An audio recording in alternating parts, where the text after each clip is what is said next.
Hello friends, welcome back to RJM online classes. তো দেখো, আজকে আমরা এখানে আলোচনা করব বিশেষ করে যারা এবছর প্রথম প্রাইমারি টেট পরীক্ষা দিতে যাচ্ছ। প্রাইমারি টেট 2023 পরীক্ষার একেবারে কিন্তু আমরা অন্তিম লগ্নে চলে এসেছি। পরীক্ষা আগামী রবিবার, অর্থাৎ মাত্র মাঝখানে একটা দিনের সময় রয়েছে। তো এই যে পরীক্ষাটা হতে চলেছে, বিশেষ করে যারা প্রথম পরীক্ষাটা দেবে, কোন কোন সাবধানতা অবলম্বন করলে তোমাদের প্রবলেমসগুলো হবে না।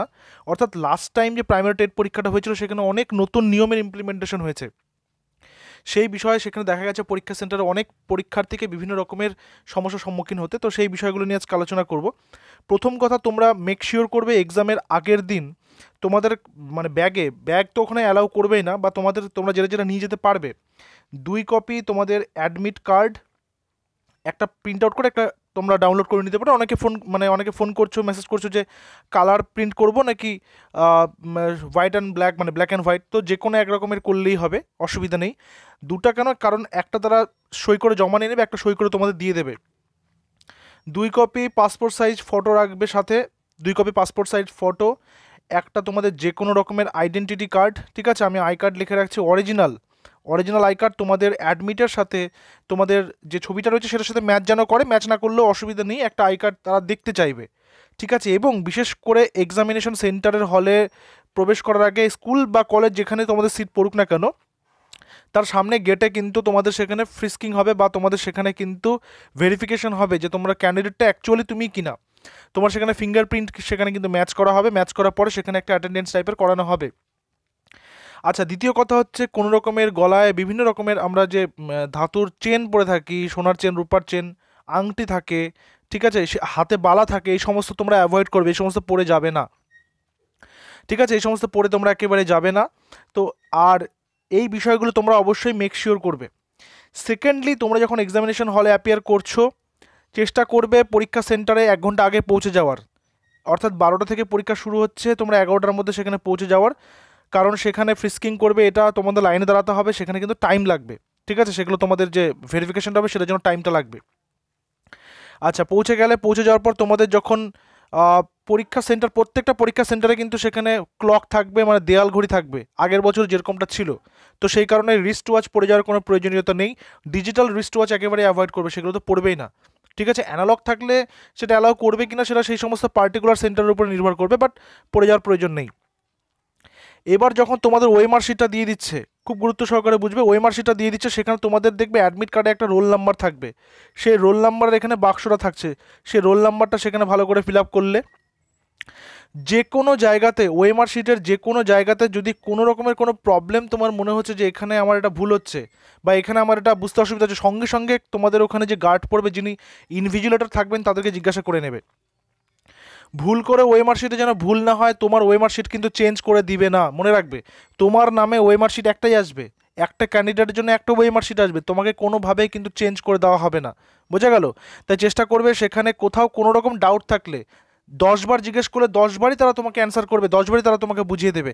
তো সেই জায়গাটা কিন্তু তুমি বা তোমরা কিন্তু সেই জায়গাটা ঠিকঠাক করে করবে, ওএমআর শিটে যেন ভুল না হয়, গোল করা, ঠিক আছে। ব্ল্যাক বল পেন দিয়েই করবে, ঠিক আছে। অনেকে ব্লু ইউজ করে, ব্লু করবে না, ব্ল্যাকটাই ইউজ করবে। প্রত্যেকটা দেখে নেবে তোমরা ওএমআর শিট গোল করার আগে, ইউজ করার আগে, যে ওএমআর শিটের নিচে তোমার কার্বন কপিটা আছে কিনা, ওএমআরের কার্বন কপিটা আছে কিনা, কারণ কার্বন কপিটা তোমাকে বাড়িতে দিয়ে দেওয়া হবে। যদি তোমার ওএমআর শিটে কার্বন কপিটা না থাকে, তাহলে ইনভিজিলেটরকে বলে সেটা চেঞ্জ করে নেওয়ার ব্যবস্থা করবে, ঠিক আছে, অসুবিধা হবে না সেটাতে। কিন্তু একবার ওএমআর শিট তুমি গোল করতে শুরু করলে সেটা কিন্তু আর চেঞ্জ হবে না। সেকেন্ড কথা হচ্ছে, এবার তোমাদের সব কিছু হয়ে গেল, সিগনেচারের ব্যাপারটা, অ্যাটেন্ডেন্স তুমি যে পরীক্ষা সেখানে দিচ্ছ, সেখানে সিগনেচারটা কিন্তু তোমাদের একটা শিট আসবে, শিটে তোমার নিজের ছবি, নাম, রোল নাম্বার মিলিয়ে নিয়ে তার পাশে সিগনেচারটা করবে, কারণ ওটাই কিন্তু তোমার অ্যাটেন্ডেন্স কপি। ওখানে যদি তুমি সিগনেচার না করো তাহলে কিন্তু তুমি অ্যাবসেন্ট হয়ে যাবে।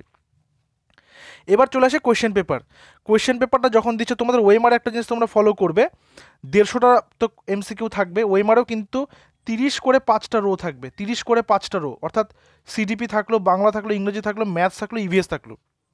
আমি এটা বারবার বলি, যারা বিশেষ করে প্রথম টেট পরীক্ষা দিচ্ছ, বা যারা প্রথম বিশেষ করে পরীক্ষাটা দিতে যাবে, তারা একটা ভুল করে থাকো, কোয়েশ্চেন পড়ছে, একটা কোয়েশ্চেন পড়লে নাম্বার খুঁজে ওটা গোল করছে, নাম্বার খুঁজে ওটা গোল করছে, এই করে কিন্তু অনেক সময় নষ্ট হয়, এবং কোনো কোয়েশ্চেন বাদ থাকলে সেগুলো কিন্তু পরবর্তীকালে আর করতে পারবে না, সময় চলে যাবে। তো কি করবে, 5টা সেকশনে, এখানে একটা সুবিধা আছে প্রাইমারি টেটের, যে 5টা সেকশন যে থাকছে তোমার, 5টা সেকশনের কিন্তু কোয়েশ্চেন আলাদা আলাদা করে 5টা সেকশনে ভাগ করা থাকে। 1 থেকে 30 সিডিপি, 31 থেকে 60 বাংলা, 61 থেকে 90 ইংরেজি, 91 থেকে 120 গণিত, 121 থেকে 150 ইভিএস। এবার তুমি সিলেক্ট করে নাও তুমি কোন সেকশনটা প্রথমে করবে। প্রথমে ওএমআর গোল করতে যাবে না, আমি ধরে নিচ্ছি তুমি প্রথমে ইভিএসটা নিয়েছো। ইভিএসের 30টা কোয়েশ্চেন তুমি কোয়েশ্চেনের অ্যান্সারের মধ্যে যেগুলো তোমার সঠিক মনে হচ্ছে তুমি সেগুলোকে দাগ দিয়ে নাও। দাগ দিয়ে নিয়ে দেখা গেল তুমি 22টা কোয়েশ্চেন অ্যাট এ টাইম তুমি ঠিক 100% কনফার্ম, তাহলে ওই 22টা কোয়েশ্চেন নাম্বার ধরে ধরে তুমি ওএমআরে গোল করো। আর 8টা কোয়েশ্চেন যে তুমি তখন অ্যাটেন্ড করলে না সেগুলোকে তুমি কোয়েশ্চেনে মার্ক করে রাখবে যে কোনো একটা চিহ্ন দিয়ে। মনে রাখবে যেহেতু নেগেটিভ মার্কিং নেই তাই তুমি 150টাই যেন গোল করে আসো, ঠিক আছে? 150টাই যেন গোল করে আসো, কারণ সেখানে আইডিয়া করছো কোনো একটা, সেটা সঠিক হতেই পারে, ভুল হলে কিন্তু কোনো ক্ষতি নেই। এবার তুমি ইভিএসটা করার পরে তুমি ভাবছো এবার আমি বাংলাতে যাব, তুমি বাংলাতে চলে আসো কোয়েশ্চেন পেপারে, বাংলা প্যারাগ্রাফটা পড়ো, কবিতাটা পড়ো, পড়ে কোয়েশ্চেনের অ্যান্সারগুলোকে মার্ক করো কোয়েশ্চেনের মধ্যে। মার্ক হয়ে গেল, মার্কিং হয়ে গেল, মনে করো তুমি সেখানে 25টা একদম 100% তোমার ঠিক মার্ক মনে হচ্ছে, তুমি বাংলাটাকে তখন এখানে এসে পরপর পরপর কোয়েশ্চেন দেখে দেখে গোল করো। এতে তোমার গোলগুলোও সঠিক হবে এবং তোমার সময়টাও কিন্তু বাঁচবে।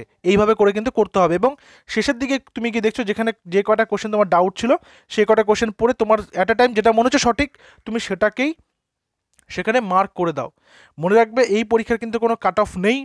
যারা জেনারেল ক্যান্ডিডেট রয়েছে ইউআর তাদের 90 পেতে হবে, আর যারা অর্থাৎ 60%, আর যারা এসসি এসটি ওবিসি রয়েছে তাদেরকে কিন্তু সেখানে 82 পেতে হবে, মানে যেটাকে বলা হচ্ছে 55%, ঠিক আছে? এটা কিন্তু কোয়ালিফাইং মার্কস। চেষ্টা করতে হবে প্রত্যেকে 150টা কোয়েশ্চেন অ্যাটেন্ড করার, কোয়েশ্চেন কিন্তু একটাও ছাড়া যাবে না, ঠিক আছে? যদি তাও কোনো একটা পার্ট, কোনো কিছু পার্ট যদি বাদ দিয়ে থাকি আমি এই কথাগুলোর মধ্যে, তাহলে অবশ্যই মেনশন করবে কমেন্টে, ঠিক আছে? প্রত্যেকে খুব ভালো করে পরীক্ষা দাও, প্রত্যেকের জন্য অল দ্য ভেরি বেস্ট। খুব ভালোভাবে পরীক্ষা দাও, কারণ একবার টেট কোয়ালিফাই করলে কিন্তু লাইফ টাইম সার্টিফিকেটে ভ্যালিডিটি থাকবে। প্রত্যেকে কোয়ালিফাই করো, প্রত্যেকেই ভালো করে পরীক্ষাটা দেবে, ঠিক আছে? এবং তোমরা জানাবে পরীক্ষার পরে যে কার কেমন পরীক্ষার প্রশ্ন কেমন হয়েছে, কে কতগুলো অ্যাটেন্ড করেছো, ঠিক আছে? দেখা হচ্ছে পরবর্তী ভিডিওতে। Till then stay connected with RGM education YouTube channel. Thank you very much.